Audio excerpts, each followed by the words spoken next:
Tout autre chose à présent. Vous la dégustez sous toutes ses formes. Elle parfume l'huile, les pâtes, le fromage et même les chips. Depuis quelques années, la truffe, produit de luxe s'il en est, se vend en supermarché. Bien sûr, la présence de ce précieux champignon est souvent homéopathique, mais les consommateurs en raffolent. Que valent les très nombreux produits dérivés de la truffe? C'est le grand format de ce 20h. Il est signé Valentin Després et Léa Caboche. Le diamant noir de la gastronomie. Un produit d'exception, bien souvent inaccessible. Pas vraiment du genre à se retrouver dans les rayons de nos supermarchés, et pourtant la truffe est désormais partout. Dans les pâtes, le riz, on retrouve même du jambon, du fromage, de la sauce tomate à la truffe. Ces produits dérivés séduisent ici de plus en plus de consommateurs. J'aime bien le fromage à la truffe, c'est pas mal. Puis les pâtes, crème de truffe, tout ça, c'est sympa aussi, les crèmes. Je trouve que c'est très bien d'en trouver partout, ça permet de rendre la truffe accessible à tous. Une tendance qui n'a pas échappé à ce distributeur. 4-5 ans, il devait y avoir en permanent peut-être 5-6 références plutôt sur des produits de type condiment. On a maintenant peut-être une quinzaine, voire une vingtaine de références sur des produits frais et permanents. Alors, comment ce champignon vendu à prix d'or peut-il se retrouver dans tous ces produits du quotidien? Comment sont-ils fabriqués? Et surtout, contiennent-ils tous vraiment de la truffe? Dans le Vaucluse, le leader du marché français nous a ouvert les portes de ses ateliers. Il y a encore 2 ans, on ne travaillait ici que la truffe brute pour les restaurants. Désormais, il existe une 50aine de produits dérivés. Là, on est au maximum de la cadence. Mais encore faut-il les proposer à un prix attractif. Première astuce, utiliser de la truffe hachée ou ici en pelure. Est-ce qu'on va partir de produits plus abîmés? Sur une pelure, on va utiliser des morceaux ou des marchandises qui n'étaient pas très faits au moment de la récolte. Le prix au kilo sur de la pelure, on est aux alentours de 500 € le kilo, je dirais à peu près. Hein. Et la truffe noire entière, on est plus près des 1000 € le kilo. 2 fois moins cher, et pas question d'en mettre trop. Pour cette mayonnaise, 3% pas plus, complétée ici avec de l'arôme de truffe.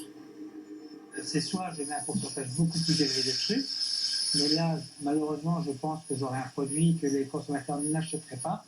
Donc, on réduit un petit peu le pourcentage, mais après, il y a l'arôme qui va rajouter une puissance aromatique un peu plus forte. Voilà, une bonne mayonnaise. L'arôme, c'est même le seul ingrédient ajouté dans cette huile d'olive. Pas de truffe à l'intérieur. Un procédé tout à fait légal, à condition de bien l'indiquer comme ici sur l'étiquette. Mais ce n'est pas le cas de tous les fabricants. En France, la règle est simple. Pour les mentions aromatisées, saveur ou goût truffe, aucune trace du champignon n'est nécessaire. À la truffe, le produit doit en contenir 1% minimum, truffé au moins 3%. Bonjour.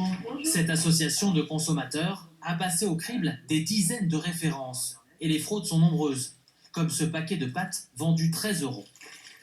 Donc on a des tagliatelles à la truffe blanche. Et surtout, ce qui est intéressant à voir, c'est le pourcentage. Alors là, 0,4%, je dirais que c'est hors des clous. Même constat pour ce riz aux truffes noires, qui n'en contient que 0,3%.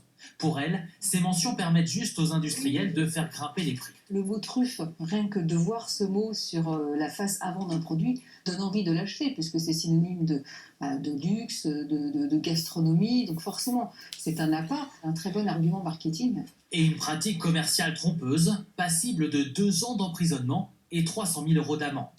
Selon la répression des fraudes, un produit sur 2 serait concerné. Allez, monsieur, allez, va chercher. De quoi agacer les trufficulteurs comme ici en Bourgogne. Pour eux, l'arôme de truffe bon marché est en train de dévaloriser leurs champignons, vendus ici jusqu'à 500 € le kilo. C'est trompeur, il n'y a pas de truffe, c'est des produits où il n'y a que le nom de la truffe. Pour moi, c'est de l'arnaque. Ils ne donnent pas le goût de la truffe, donc les gens ont l'impression de manger de la truffe, mais ils ne mangent pas de la truffe, ce qui est un problème pour nous, parce que quand ils mangent de la vraie truffe, ils nous disent « mais c'est pas de la truffe ça ». Évidemment, leur palais a été habitué à quelque chose de faux. Quelque chose de faux? Alors vérifions par la dégustation. Y a-t-il vraiment une différence de goût entre l'arôme de truffe qu'on trouve par exemple dans cette huile et des morceaux de truffe? On vous a posé la question. D'abord, l'huile d'olive aromatisée à la truffe. Très truffé. Oula, ça pique un peu à la fin. Là, je trouve que c'est bien équilibré. Et maintenant, les vrais morceaux de truffe. C'est un goût un peu fumé, boisé. Quand même beaucoup plus doux. Ça goûte moins la truffe aussi que le premier. En majorité pour vous, le meilleur goût de truffe, c'est donc bel et bien celui de l'arôme. C'est bizarre.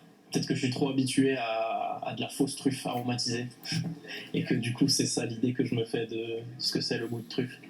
Étonnant, mais voilà peut-être ce qui explique le succès grandissant des produits dérivés auprès de ces nouveaux consommateurs.